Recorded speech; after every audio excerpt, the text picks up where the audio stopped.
Hi, this is Barjesh Kumari, Intern Heritage for All initiative. My topic for the last month of this internship, 6 months long internship, is rural tales and tourism. I have bring up a case study on Har Gaon ki Kahani, a tourism promotion scheme. Har Gaon ki Kahani in English means the story of every village. So, first of all, what are the folk tales or folklores? It's a definition by Reynold D.F. He defines folklores as the art of everyday life. So, he says it is the customs, traditions, beliefs, and habits of community rendered in daily phenomena that include greetings and modes of politeness, concepts such as hospitality and friendship, practices such as clothing and foodways, verbal art forms such as proverbs, jokes, insults, stories, and poems, beliefs about supernatural beings, health, and diseases, physical art forms such as vernacular architecture and handmade furniture, and many other aspects of the ways in which we conduct ourselves and make sense of who we are on a daily basis. So that is folk tales or folklores. Coming to state of Himachal in India, it's a northern Indian state. It is a beautiful state and major population is rural.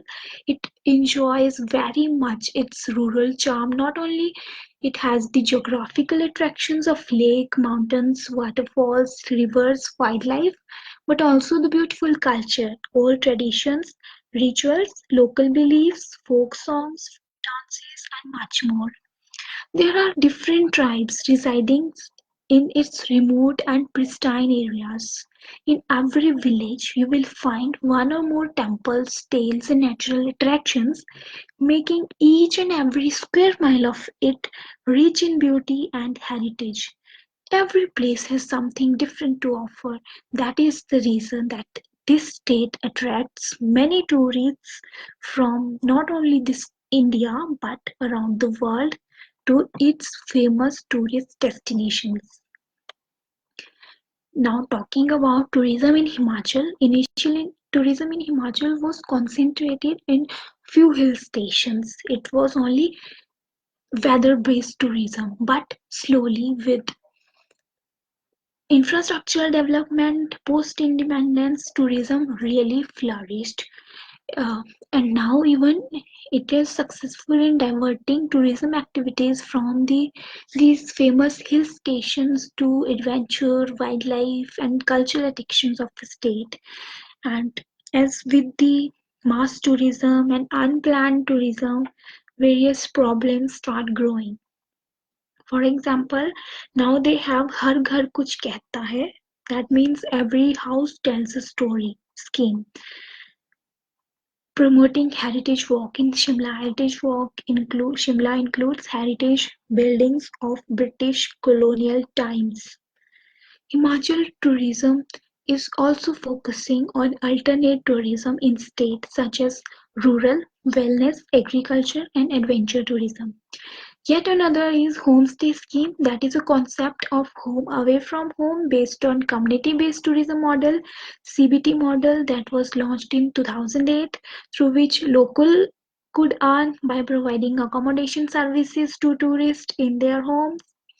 Then we have Nai Rahe Nai Manzile, new routes new destination scheme, that was launched to find out the new and unexplored destination and develop them.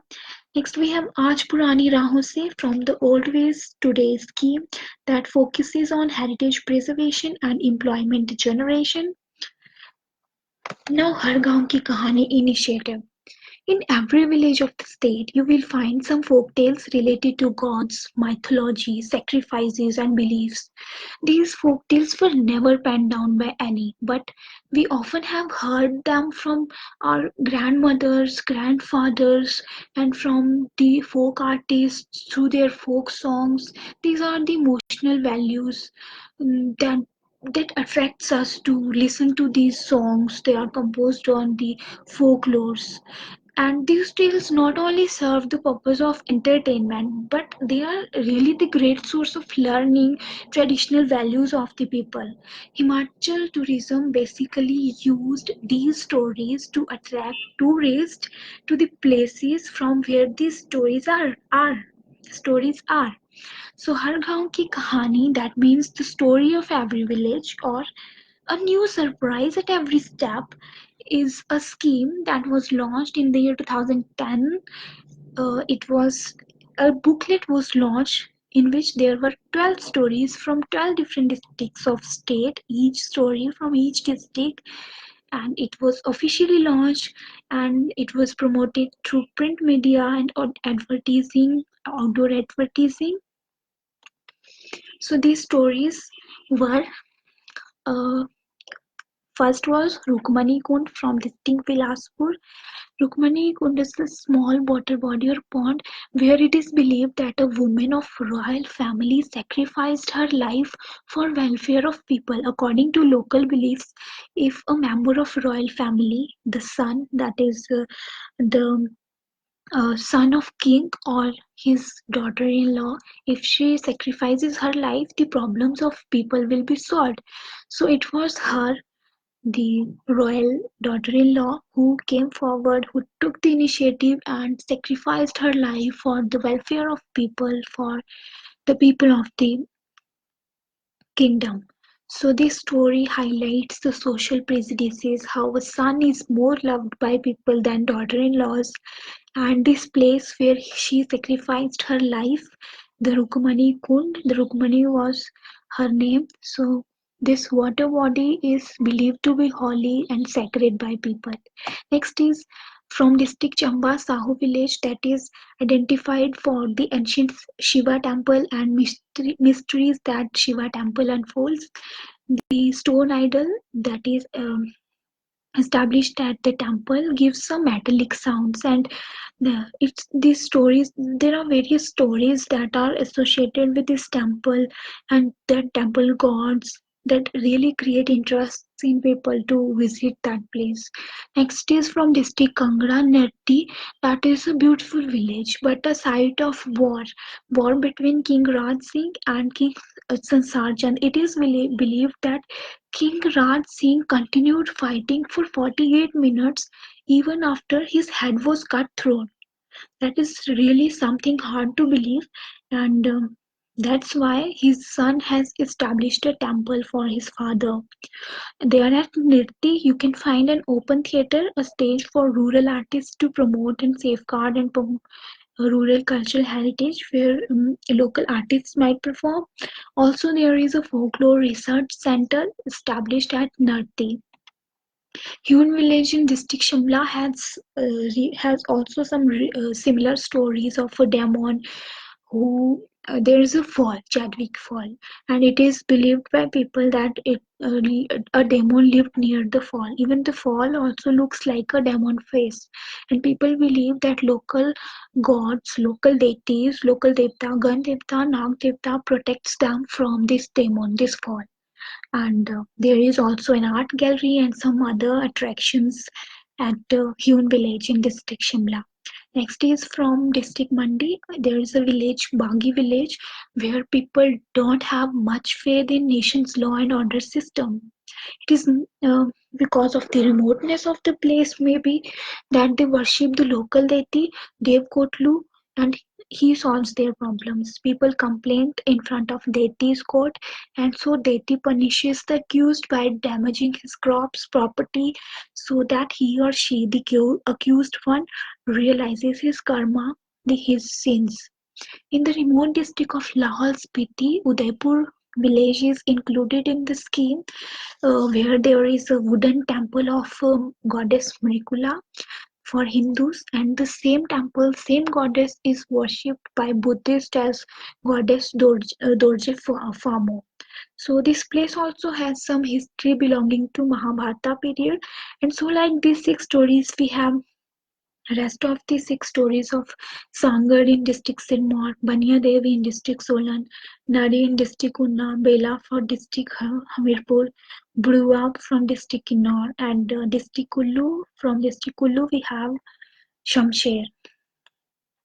Talking about the objectives of the initiative, the basic idea of the scheme was to attract tourists to lesser known places, to explore the unexplored, to go from mass to alternate, and it was to develop rural sites into tourist destination, to bring some infrastructure development in rural areas and provide some employment to local people, and also to promote the homestay scheme it has launched earlier. But uh, talking on the success of the scheme, this scheme was really successful in attracting people to the places by promoting these folklores. Not only tourists but local, especially the young generation, through this scheme could really know about the folklores of their native places.